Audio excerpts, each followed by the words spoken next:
So it looks like the rebellion has begun against Extinction Rebellion. There was an ugly incident at Canning Town tube station. I'm not sure if it was this morning or yesterday, but either way, basically commuters were on their way to work and a group of Extinction Rebellion activists decided to climb on top of the tube trains at Canning Town, and I understand also at few other stations. I think it was Leytonstone, or let me just get this correct. Shadwell and Stratford tube stations. But this incident took place at Canning Town. So basically, one of the activists decided to get on top of the roof. Clearly, the commuters who were being held up were getting increasingly angry, and they decided to take matters into their own hands. One of them got on the roof themselves and kind of chased this guy. And as he kind of went towards the side, others dragged him down, and to put it bluntly, he was beaten up.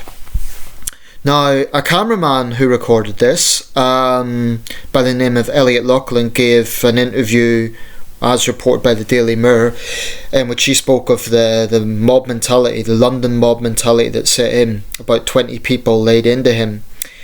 Now, he says he's an independent cameraman who was just documenting the event, but then he goes on to say that he was hired by Extinction Rebellion. So you can't be independent if you're working for an organisation. That's just an oxymoron. You can't. It's a contradiction. If you're an independent camera person, then you're just a journalist covering the event.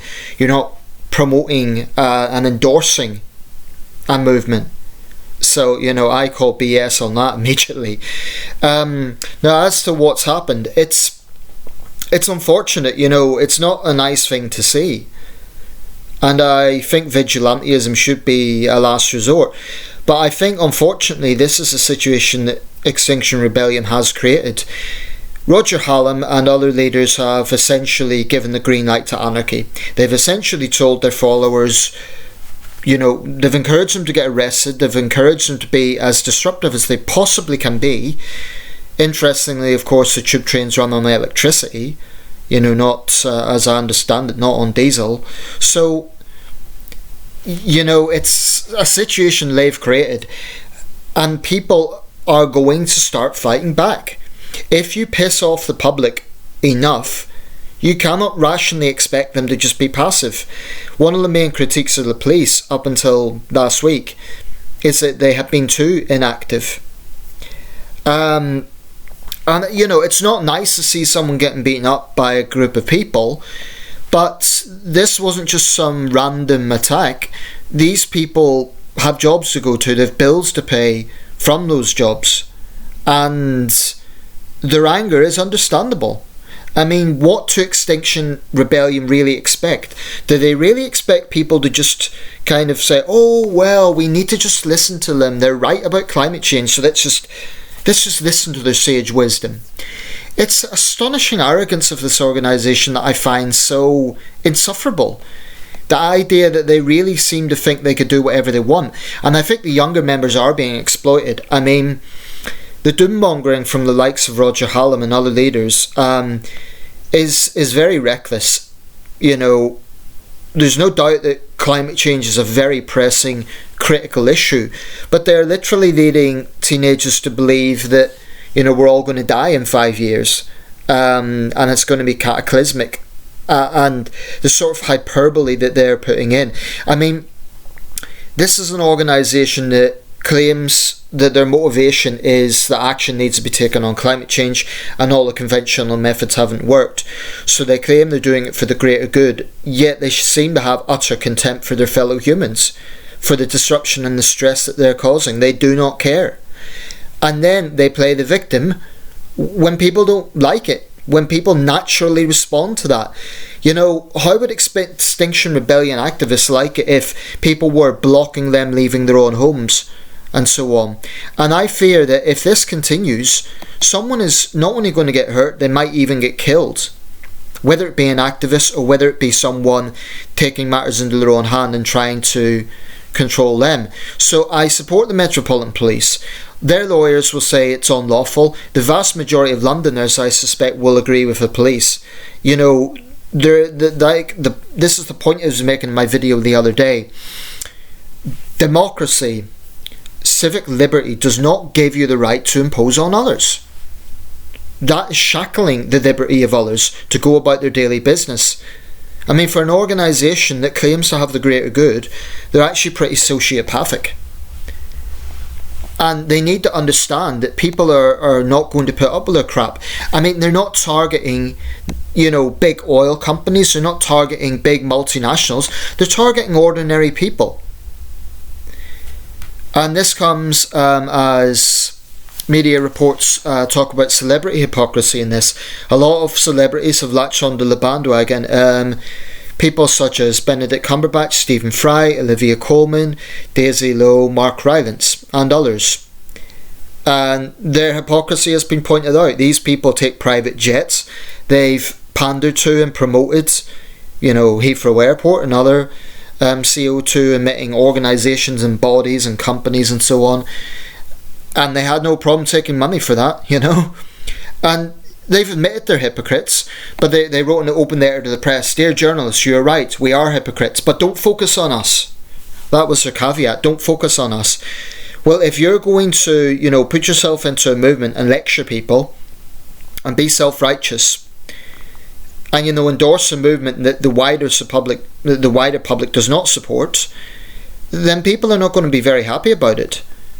They're going to say this is another example of celebrities living in their own little world, because it's not their lives that are being inconvenienced. These are millionaires. They don't have to worry about paying the bill, getting to work. So it's a good example of celebrities just latching on to the latest thing, and to what extent they really believe in it or not, I don't know. I do think there's a lot of posturing with celebrities. I'm not saying, by the way, that celebrities can't have opinions on socio-political issues. I think that's okay that they can have opinions, but they need to look at themselves in the mirror. And if they're going to be sincere about this, then no more private jets, no more promoting companies, no more doing things that people are going to call them out on. It's one thing being exposed as a hypocrite and saying, okay, fair enough, I put my hands up, I'm a hypocrite, and I'll change my ways. But unless they're really serious about this, and dare I say it, I'll say this about my favourite actor, Leonardo DiCaprio. I mean, I like the guy. I think he's the best living actor around. But again, he pontificates on green issues, but I'm sure Leonardo DiCaprio doesn't take commercial planes. So they need to really be introspective about this.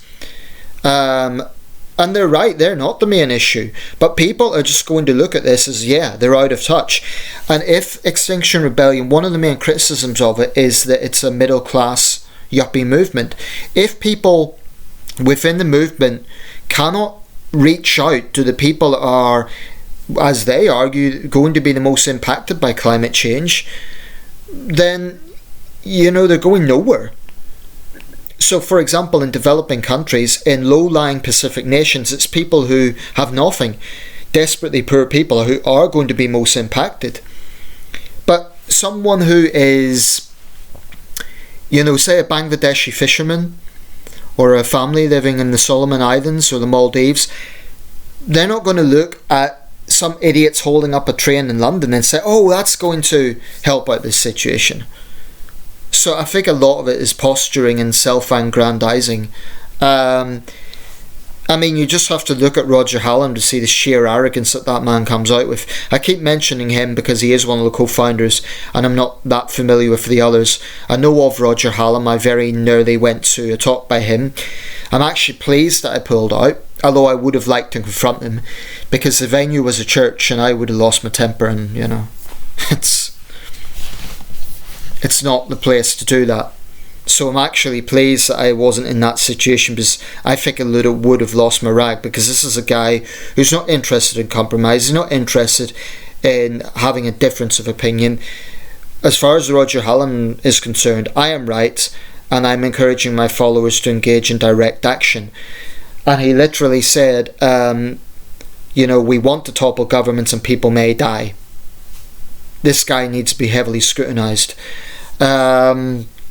So yeah, I mean, I just don't know where this is going. And bear in mind, this is in a backdrop where we already have bitter divisions over Brexit. We have, rising knife crime. Emotions are running very high in this country. And these Extinction Rebellion posturers, these anarchists, seem to think that they can literally do what they like. By the way, I know there's been some old activists, like in their 80s, there was an old guy who was actually encouraging young people to get arrested. This kind of reminds me of the same sort of manipulative techniques they use with Greta Thunberg, insofar as, he's an old man, you can't criticise him. Well, I would say he's had 83 years to, realise that these sort of tactics won't work. 83 or 33 doesn't give you a green light to break the law. And I think the police are right to arrest him, as they arrest any other activists. They should be gentle, they should, take his age into consideration. But just watch the Extinction Rebellion crowd. They'll say, oh look, it's police brutality. They've already been singing that tune, even though the police have been incredibly lenient. People are just getting sick of their crap. And yeah. So, if you're planning to climb on top of a train, if you're planning to lie down on a road, stopping people getting to work, stopping nurses going to hospitals, people are going to get pissed off, and you cannot whine if people take law into their own hands. After all, you believe you can do it, so why can't the public? That's unfortunately the situation we're in, that this movement has brought on.